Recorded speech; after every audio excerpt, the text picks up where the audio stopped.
Hey, good morning, guys. It's Saturday morning. I believe it's July 28th. This is my third attempt at getting through this video here, and I promise myself I'll do it this time. So there's not a lot to tell about last night, but there's a lot to tell, I guess. So, honestly, about last night. So I'm just trying to figure out the best way to do things here. I also want to give you my itinerary, at least my kind of projected itinerary for the next maybe 2 weeks. And the reason I say 2 weeks is because I'm hoping to get your help out there. But let's talk about yesterday if we can first. Gonna give you a recap.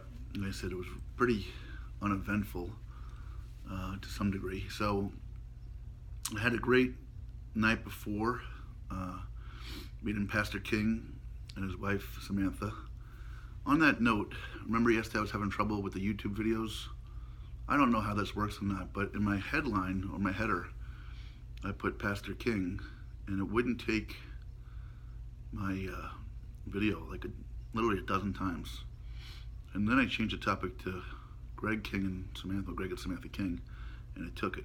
I don't know if maybe YouTube has some moniker against, I don't know. So it might have been just coincidence. Might have been just bad service area or whatever, but I just thought that was kind of weird that I did that and it worked. But anyway, so I left them early, left their facility early that morning, bright and early. It was a really pretty morning, and I was heading towards Lima, Ohio, which was 25 miles away. But if you remember my story from the day before, because of the police and not having a place to stay, and Aaron, who extended himself to me, actually got me a ride past Dunkirk.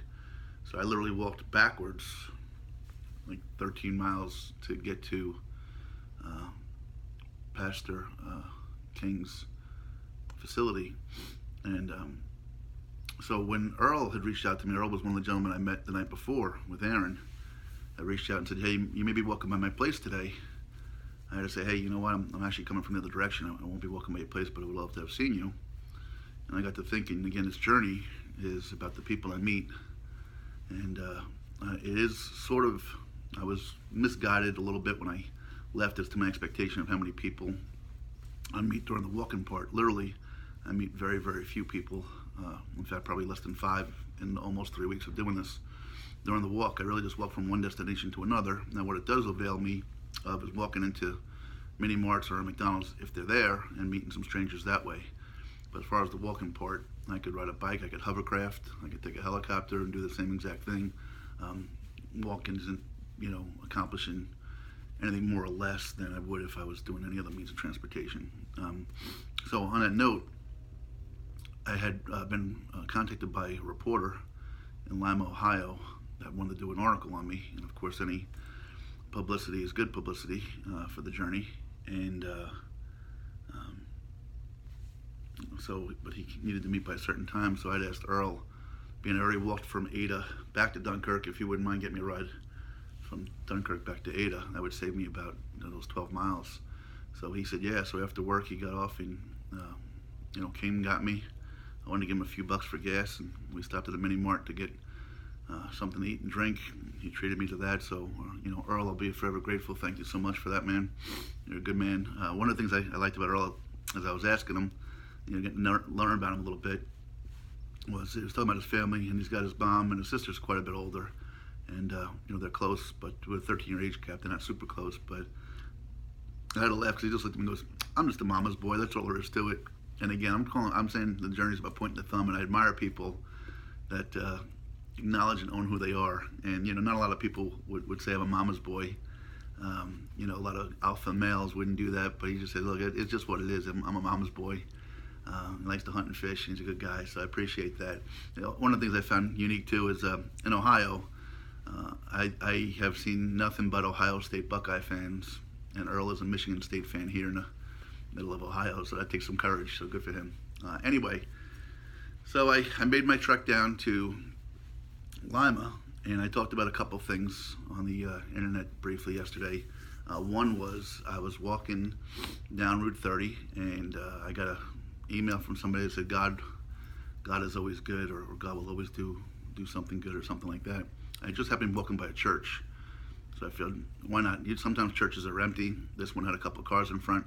I just figured I'd go in and pass out my card. Maybe they could say a prayer for me for my safety or whatever. And I did, and a young lady greeted me at the door, and she said, thank you, and I just went on my way. Then about 10 minutes later, and then I talked about it, this Jeep pulls up in front of me, and I don't necessarily assume it's for me. So I kind of walk around, and the window rolls down, and it was Sarah in the driver's seat, and she said, hey, you just came by us 10 minutes ago. I didn't even give you a water. And the passenger seat was Jamie, and she took out a little bag of waters, and sodas, and snacks, which I've been munching on all through the night and the morning here. So it was greatly, greatly appreciated, guys. We took a picture and just moved on. Another thing I talked about that was pretty interesting yesterday, I was walking on a road with a shoulder. I think it had to be about 2.5 feet wide.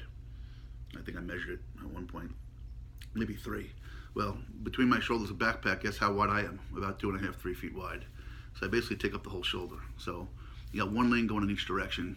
And a lot of times cars, it's not always a very busy road, so cars will go in the next lane and go around me. Well, there were 2 occasions that I thought were really meant something to me yesterday.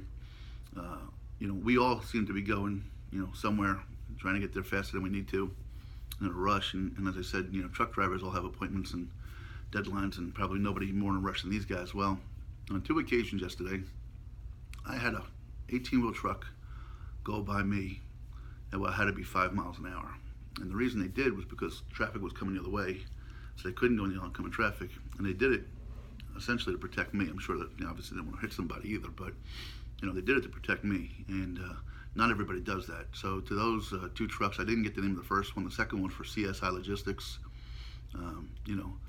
It just struck me as something that's not some people might take for granted, but I pride myself in the little things. So, thank you to those gentlemen for keeping me safe. My family thanks you. And to all truckers out there, what you guys do, everything we buy, everything we wear, everything comes on a truck. And we kind of take for granted the job that you guys do. We kind of look at these nuisances on the highway sometimes if we get stuck behind you and you're away from your families for long periods of time, and you do a job that not a lot of people want to do. So, much love to you guys out there, and gals that do it, because there's certainly a lot of gals that do it as well. Anyway, yesterday, I don't know how to be any other way but honest with you guys. Yesterday was a really tough day for me. So I got into Lima, Ohio. I ate at a little restaurant called Kewpie's. It's supposed to be the oldest fast food place in America, here in Lima, Ohio. And I met some nice people there. Took some pictures. The reporter Sam came out and met with me. I'm supposed to be in the Lima News today, which will serve me well, hopefully today and tomorrow as I start to walk, because hopefully the circulation gets that far. Maybe people will know about me. Traditionally, what's been happening is I leave town and it gets in the paper, and then I get bombarded with emails that says, oh, I wish I knew, you could have stayed here. It would certainly ease my pain if I knew ahead of time. So maybe that works tonight, I don't know. I haven't seen the paper, I don't know if that's the case or not, if it's in there. But after that, I came over to a hotel that Glenn had gotten for me, greatly appreciate that. And that was a kind of a funny story. So I want to give a shout out to Brooke. I might have done it last night. I don't know if I did it in the video or not, but Brooke's a young lady here at the front desk. So Glenn had sent me, for whatever reason, accidental or intentional, two different locations. And it was earlier in the week, so when I had to find out where I was going, I just kind of strolled up and found the first location. Well, that's where I walked to. And I walked 5 miles, out of my way to come to this location, only to find out that the reservation was not at this hotel. It was at a different property on the other side of town. So of course, beat the heck and tired. I didn't know what to do. Kind of sitting there, and Brooke got me a cold water, and then asked me if I was kind of just sitting there, my head spinning, hoping maybe somebody would feel bad and see if there's a shuttle or something that can get me there. Anyway, she made a phone call over to them to confirm that the reservation was there. It was, but because it was bought on points, the room, and this is another Marriott property, she asked if we can transfer it over. So the other facility agreed to cancel it. She said they had rooms here. They would transfer it over. They just needed Glenn to hook up, get back online and reserve it. I called him. He did it very quickly and graciously. So I was able to stay here, which was very good. I relaxed a little while. I showered. I went to go to get a little something to eat. Just ate some chips and salsa. Trying to eat cheap because I don't have a lot of money. And came back to the room last night with all these intentions of getting on here and doing some things and finishing a book that the pastor had given me, and had all these intentions. And I think I was asleep last night by 9 o'clock. And and I didn't wake up this morning until 5:30, which for me is about 3 hours later, or 2 hours later than I normally do. So anyway, I'm still here. I'm not in any rush because, again, I'm basically walking 7 days a week now. So if I don't do a full 20 on a given day, I'm not going to be real mad at myself. And that's what we got. So I think I'm running late with my time. I might do a second video with my itinerary, just a separate video for that. I do want to let folks know I had to send some emails out about the t-shirts to get sizes. I'll get those out to you. Thank you guys for doing that. But I guess in my effort to be honest with y'all, yesterday was one of the hardest days I've had in my 3 weeks here. There's some things going on behind the scenes back home. I've always been kind of the answer person that people turn to, whether at work or at home or with friends. And I confess that I'm battling some things and some things I don't have answers to. It's been tough. And yesterday, I have a really small enclave of friends that I would be open and honest with and bare my soul to a little bit in terms of not keeping the game face on and saying everything's great. So reached out to a few people, and I'd be lying if I didn't say a couple people said, hey, you did a great thing, you gave it a shot, maybe it's time to come home. Maybe it's time to come home and handle some things. And there's some truth in that, there really is. And then at the same time, I can just tell you, I've never felt more driven, more compelled, more called to do something.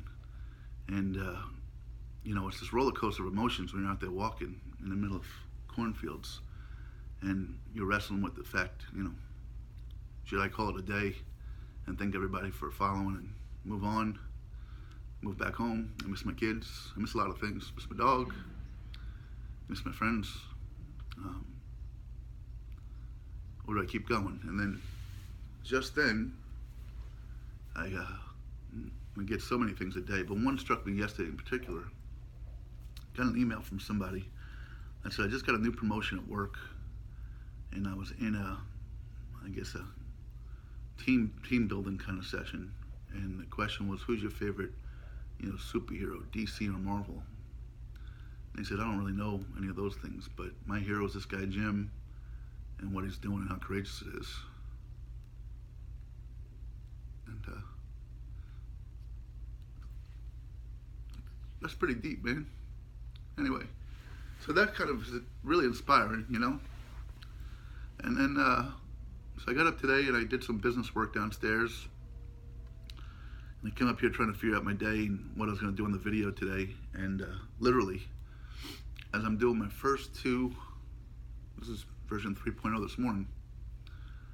As I'm doing the first one, I get a message that comes across my video. If somebody shoots me an email, I can see a little blurb on it. And the message basically just says, I'm so inspired by what you're doing. I can't wait to finish, hearing about your journey and the people you meet. It's changed who I am.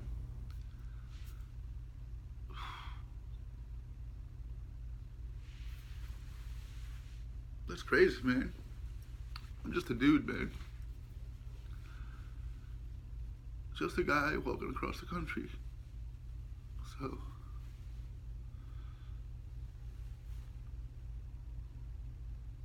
I can't look at you right now. It's an animated movie on TV behind you I'm watching, so I can get my head together. Sorry. But that's pretty inspiring to me. I'm just a guy, I love my kids. I love my friends. But, how do you quit on that? So I'm going to get through this. I'm going to see it to the end. And it's going to be a really cool book. It really is. The first 3 weeks have been pretty cool. So I'm going to wrap up now, regather myself a little bit here, and share my itinerary with you for the next couple of weeks, and some of my fears coming up, and some of my hopes coming up, and where I'm going to need to rely upon you guys. I really am. So I'm going to do this one as the morning, I'm going to do that one as the midday, and put them both out there pretty close to each other. Love you guys. And then Kira, Grace, I love you guys so much. Have a great day, guys.